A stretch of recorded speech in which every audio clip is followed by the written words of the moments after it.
ഏറ്റവും കൂടുതൽ ആളുകൾ ആവശ്യപ്പെട്ട എന്തായിരിക്കും രാജേഷിനോട്? താരാപഥം എന്ന പാട്ടാണ് ശരിക്കും ഏറ്റവും കൂടുതൽ ഏറ്റവും കൂടുതൽ വായിച്ചിരിക്കുന്നതും താരാവസത്തിലെയാണ്. ഏറ്റവും കൂടുതൽ സ്റ്റേജ് ഏതോഹരം അതെ അതെ അല്ലേ? താരാപഥം ചെയ്തു. നമുക്കൊന്ന് വായിച്ചാലോ? ഓ തീർച്ചയായിട്ടും. നേരത്തെ ഫ്ലൂട്ടല്ല അല്ലേ? അല്ല കുഴപ്പമില്ല. അപ്പൊ ചെറിയ ഫ്ലൂട്ട് എടുത്തു അല്ലേ? അതാ.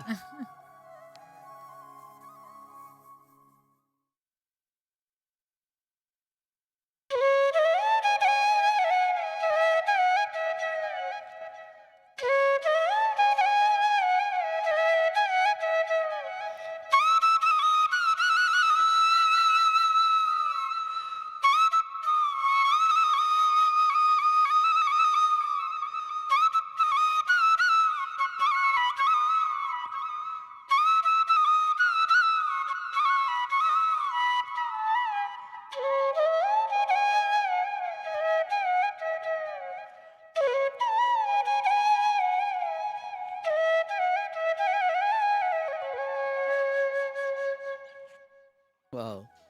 ആ ഒരു മൂഡ് തന്നെ മാറ്റിക്കളയും സത്യം അല്ലേ? രാവിലെ ഇങ്ങനെ കേൾക്കുമ്പോ അതെ. തന്നെ രാവിലെ ഞാൻ ഈ ആദ്യം വാർത്തയൊക്കെ ഏറ്റവും വലിയൊരു ഉപേക്ഷിച്ചാലോ ഫ്ലൂട്ട് തോന്നുന്നു. കാണുന്നത് കേട്ടോ, ഈ അല്ലേ? ഹരിപ്രസാദ് ചൗരാസിയുടെ കയ്യിലാണ്. അതെ ഇത് വളരെ വലിയൊരു നിങ്ങൾ അതിന്റെ ഒരു വിരലെത്തുന്നത് എന്ന് പറയുന്നത് അത്രയും ദീർഘമായിരിക്കുമല്ലോ അല്ലേ? അതിന്റെ അതെ അതെ അത്രയും ദീർഘത്തിലേക്ക് വിരലെത്തുക എന്ന് പറയുന്നത് തന്നെ അതുപോലെ അത്രയും വലിയൊരു ഫ്ലൂട്ട് അതിനകത്തുണ്ട്. ഉണ്ട്. അത് ശരിക്കും പ്രാക്ടീസ് ആണ്. ആ, നമ്മൾ ഇതിന് ഞാൻ മറ്റ് പേരുകൾ ആദ്യം എന്തെങ്കിലും ഉണ്ടോ രാജേഷ്? ഈ എന്തോ? വലിയതും ചെറുതുമായ ഈ ഫ്ലൂട്ടുകൾ അത് പൊതുവേ ഒരു ഫ്ലൂട്ട് എന്നേ ഉള്ളൂ. അതിന് വല്ല കോഡുകളോ അങ്ങനെ എന്തെങ്കിലും ഉണ്ടോ? അല്ല ഓരോ ഇപ്പൊ ഈ ഓരോ ഫ്ലൂട്ടിന് സ്കെയിൽ എന്താ പറയാ? ഇതിപ്പോ ഈ എന്ന സ്കെയിൽ ഫ്ലൂട്ടാണ്. ഈ ഈയുടെ ബാസ് ഫ്ലൂട്ടാണ്, ഓ. ബേസ് ഫ്ലൂട്ടാണ്. ഉം.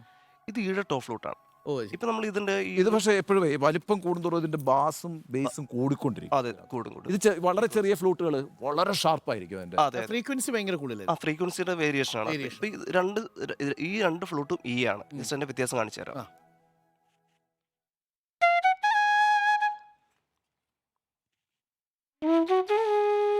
ഓ. ഇതാണ് വ്യത്യാസം. അത്രയും വ്യത്യാസമുണ്ട്. അതെ. ഈ സ്ട്രെയിൻ ഏതിനാ കൂടുതൽ? ഈ ബാസ് കൂടുതലുള്ളതിനാണ് ബാസ് കുറവുള്ളതിനാണ്? ബേസ് ഫ്ലൂട്ട് വായിക്കുമ്പോഴേക്കും സ്ട്രെയിൻ കൂടും. സ്ട്രെയിൻ കൂടും. അത്രയും വലിപ്പം ഉണ്ടല്ലോ. അതെ അതെ. ഈ ഒറ്റ കൈ കൊണ്ടൊക്കെ വായിക്കുമ്പോഴേ ഞാൻ ഒരിക്കൽ ഫ്ലൂട്ട് പിടിക്കാൻ പോയി. ആ. ഓ, അത് ആഹാ. ഇല്ലില്ല, ആദ്യ ദിവസം തന്നെ അവസാനിച്ചു.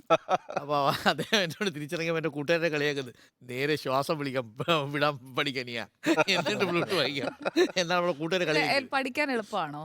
അത്ര എളുപ്പമല്ല. പഠിക്കാൻ എളുപ്പമാണെന്ന് ചോദിച്ചാൽ നമ്മളുടെ ഉള്ളിലുള്ള പാഷൻ പോലെ. പാഷൻ പോലെ അടിക്കും. അതെ. അതായത് നമ്മുടെ ഒരു ബ്രീത്ത് അതൊക്കെ എത്രത്തോളം പ്രധാനമാണ്? ഇപ്പോൾ നമുക്കിപ്പോൾ ഒരു വീസിങ് ഒക്കെ ഉണ്ടെങ്കിൽ അങ്ങനെയുള്ളവർക്ക് പറ്റില്ല, അങ്ങനെയൊക്കെ കേട്ടിട്ടുണ്ട്. പക്ഷെ അങ്ങനെയുള്ളവരുണ്ടെങ്കിലും ഒരു പരിധിവരെ ഫ്ലൂട്ടിലോട്ട് നല്ല വ്യത്യാസം വരും. ഈ കപ്പാസിറ്റി കൂടും നമുക്ക്. കപ്പാസിറ്റി കൂടും. അതെ അതെ അതെ. ഏറ്റവും ലോങ് ആയിട്ട് വായിച്ച പാട്ട് ഏതാ ഉള്ളത്?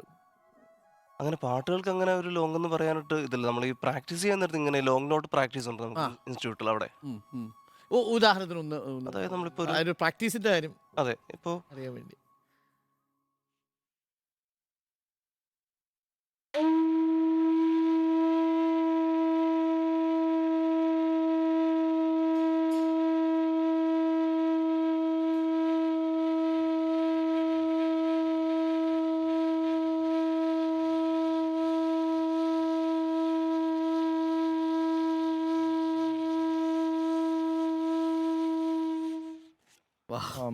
ഇങ്ങനെ ഒരു രാവിലെ നമുക്കൊരു 2 മണിക്കൂർ ഇങ്ങനെ ഒരു പ്രാക്ടീസ് ഉണ്ട്. 2 മണിക്കൂർ 2 മണിക്കൂർ ലോങ് നോട്ട് മാത്രം. ലോങ് നോട്ട് മാത്രം, അതെ. ഒരു വേരിയേഷൻസ് അതെ അതെ അതെ. നോട്ട് മാത്രം ശ്രുതി ഇട്ടിട്ടാണ് ശ്രുതി ഇട്ടിട്ടാ ചെയ്യും.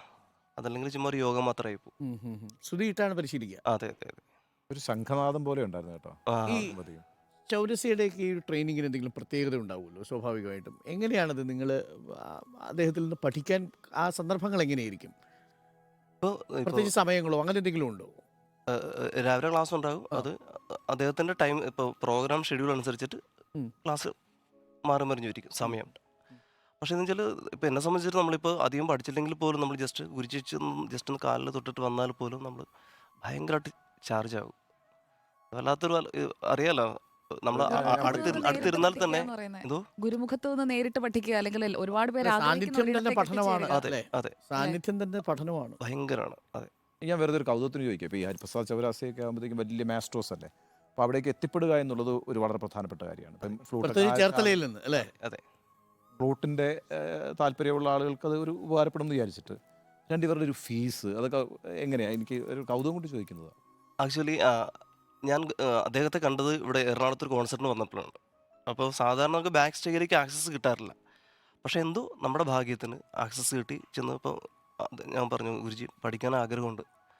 അപ്പോൾ പറഞ്ഞു, മുംബൈയിൽ താമസിക്കാൻ ഓപ്ഷൻ ഉണ്ടെങ്കിൽ വരൂ, ഇൻസ്റ്റിറ്റ്യൂട്ടിൽ ഇപ്പോൾ തൽക്കാലം സ്പേസ് ഇല്ല. ഉം.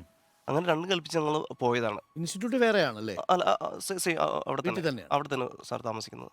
ടാറ്റയുടെ ഒരു സ്പോൺസർ ഒരു ഇതാണ്, ബിൽഡിംഗാണ്, വൃന്ദാവൻ ഗുരുകുൽ, വെർസോവ ലിങ്ക് റോഡിലാണ്. അപ്പോൾ അവിടെ ചെന്ന് പെട്ടു. അപ്പോൾ ആദ്യം തന്നെ പറഞ്ഞു, ആദ്യം ഞാൻ ക്ലാസ് എടുക്കില്ല, സീനിയർ സ്റ്റുഡൻസ് ക്ലാസ് എടുക്കും. അങ്ങനെ പക്ഷേ നമുക്ക് ഫസ്റ്റ് ക്ലാസ്സിൽ തന്നെ ഗുരുജിയുടെ കൂടെ ഇരിക്കാൻ പറ്റി. ഏറ്റവും വലിയ പ്രത്യേകത, ഗുരുജിയുടെ ക്ലാസ് അബ്സൊല്യൂട്ട്ലി ഫ്രീ ആണ്, സർവീസാണ്. ഓ അതാണ് ഞാൻ പറയാൻ ഓ, വന്നത്. ആ. അതെ, അദ്ദേഹം നല്ല സ്റ്റുഡൻസിനെ വാർത്തെടുക്കുക എന്നുള്ളൊരു പക്ഷെ അവിടേക്ക് ഉദ്ദേശം എത്തിക്കിട്ടണം അല്ലേ? എത്തിപ്പെടാൻ ബുദ്ധിമുട്ടാണ്. അതെങ്ങനെ യോഗ്യത എങ്ങനെയാണ് നോക്കുന്നത്? ആദ്യം ഒന്ന് ചെയ്തു നോക്കിയോ? അങ്ങനെയാണ്. നമ്മളെ കൊണ്ട് വായിപ്പിക്കും. ആ. വായിപ്പിച്ചിട്ട് നമ്മൾ എവിടെ നിൽക്കുന്നു അതനുസരിച്ചിട്ട് നമുക്ക് ക്ലാസ് തരും. നമുക്ക് വേണ്ടത് എന്താണോ അത് തരും. നമ്മുടെ ഡെസ്ക്